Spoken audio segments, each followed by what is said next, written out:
Hi all, the purpose of this video is to go over the learning activity NHANES research question. The instructions for this learning activity are to look at the Excel document provided online, create a table and list all of the variables or use the Excel document provided and rework that a little bit. I'll go over that a little bit more. You will create one column for the variables, and you will have another column for the levels of measurement. You will look at the variables provided and come up with a research question that you can ask. And then just say a little bit about why you asked this research question and why it's important to know the answer to this question. A little bit of background information for this activity is provided in this week's YouTube on secondary data and big data.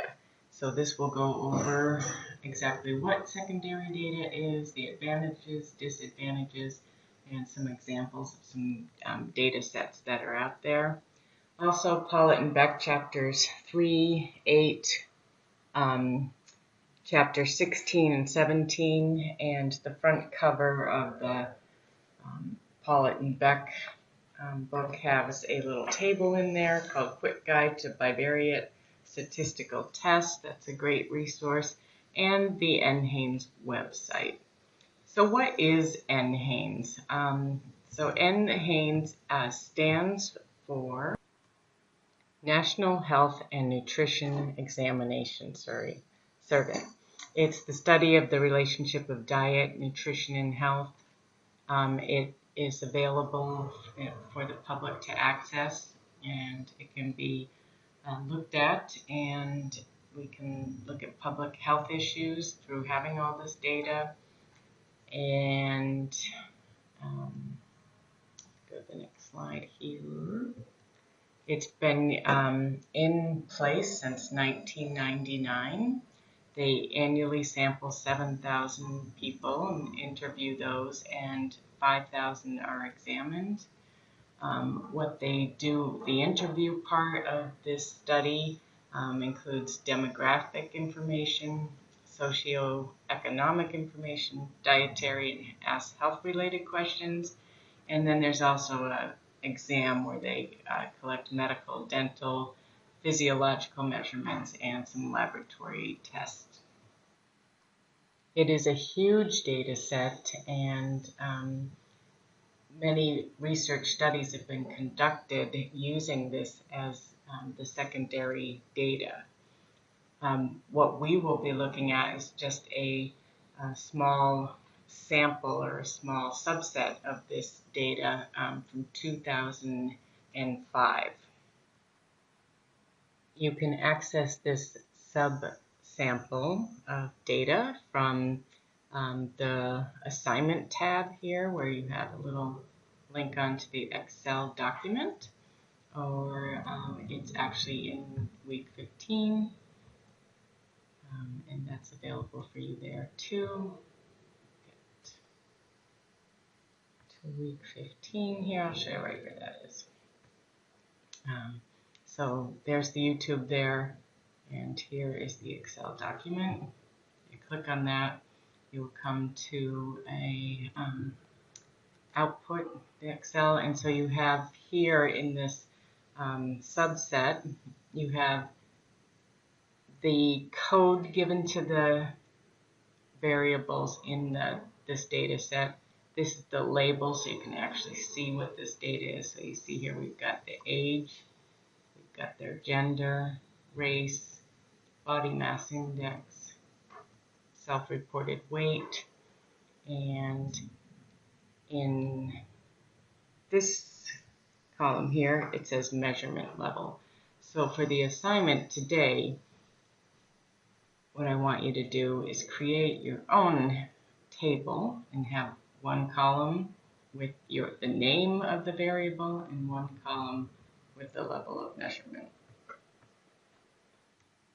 So yes, you just can cut and paste the column, the first column with the variable name and the second column with the level of measurement. But you notice within this table here, they say, let's see, level of measurement scale, nominal, scale. So these aren't all in the terms that we're used to from reading Pollitt and Beck. In Pollitt and Beck, they say the levels of measurement really are the nominal, ordinal, interval, or ratio. So that's what I want you to put in that second column there. So I want you, the first column, to you can cut and paste right out of this Excel document that you've been given. And then in the second column there, I want you to give me the level of measurement and have it be one of these four. So to review, these are on Chapter 16. The levels of measurement are described. It looks like that they start on page 357. So if you need to go back and review what exactly these levels of measurement are, they're Chapter 16, page 357. Then once you take a look at these different variables within this data set, I want you to think about what kind of research question you could ask given this data. So if you were a researcher and you had all this information in front of you, what might you want to know? So some researchers that have accessed this data have had access to not just the small data set that we're looking at, but they've had the whole data set. So there's a PDF that goes through all the variables that these researchers have had in front of them to ask different questions. So they have information about cardiovascular disease. The blue means they did ask these questions this year. White means that they didn't ask it. So they have lots of surveys that they will give people. How much social support you have. Ask questions about families, income. They'd ask questions about when people would go in for the exam about their alcohol abuse and other behaviors. So lots of information has been available. So people that have had these before, you can just kind of look at the publications that have come out of this. So attempt to lose weight among Americans. So if you look on that publication there, they kind of go through and they say the key findings. They say a higher percentage of women than men tried to lose weight. So they looked at the data that was available. One of the questions would be asking, one of the data points they had there was actually, have you dieted before? And then they would look at the data set and they could come up and write up a whole research report about it. So other things were there differences in percentage of adults who tried to lose weight. What ways do people try to lose weight?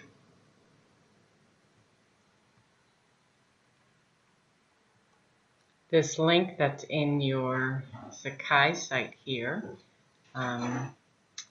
articles from NHANES study, will bring you to a list of all the publications that have been a result of researchers going into the NHANES data and asking questions, looking at the data, developing hypotheses and testing hypotheses, coming to conclusions, and then writing up a paper here. So there's all different categories here: chronic disease, diabetes, medication use. Looking at one of these and kind of get an idea of what people have used these data sets for. So prevalence of anti-hypertension medications used, prescription drug use, trends in prevention of asthma medication use among children. So lots of great information has come out of this huge database. So here's kind of an example of what I'm looking for is a table with all the different variables and levels of measurement. So if you look here, we've got age, gender, body mass index. So one question could be, looking at are men or women have higher body mass index. So just an example of some questions that you can ask. So a research hypothesis is really just based on the question that you're going to ask. So the hypothesis is the answer that you might think you're going to get. So for example, if your research question is, are there differences in alcohol intake between different ethnicities, then your hypothesis could state that there are differences between alcohol intake between different ethnicities. Usually when we, in Pollitt and Beck, I think it's chapter 17, where we go into hypothesis testing, and when you see something written out, they're usually based on negative inference. So research hypotheses are supported if the null hypothesis can be rejected. So that's very confusing, but usually you will see a null hypothesis written out in a research study. So there are no differences between the variables. And so then the alternative hypothesis is there are differences. So if you are making a hypothesis, usually you will state the null hypothesis. There are no differences between alcohol intake. There are no differences in alcohol intake between different ethnic groups. So that's really all you have to do for this learning activity, is to create a table there with the different variables and the level of measurement, and then write a null hypothesis about a research question that you can ask based on the data that you have here. Okay? What I will do next is take some of these questions and your null hypotheses and go through them with you and show you how you can, what statistical test you might run to answer these questions and test your hypotheses. So that's all I have for this video. It's a pretty simple assignment. You were kind of taking on the role of a researcher this week and looking at this NHANES database, what variables are available to you, and saying, hey, what question could I ask of this data? All right, that's it for this video, and I hope you all are well. Please let me know if you have any questions.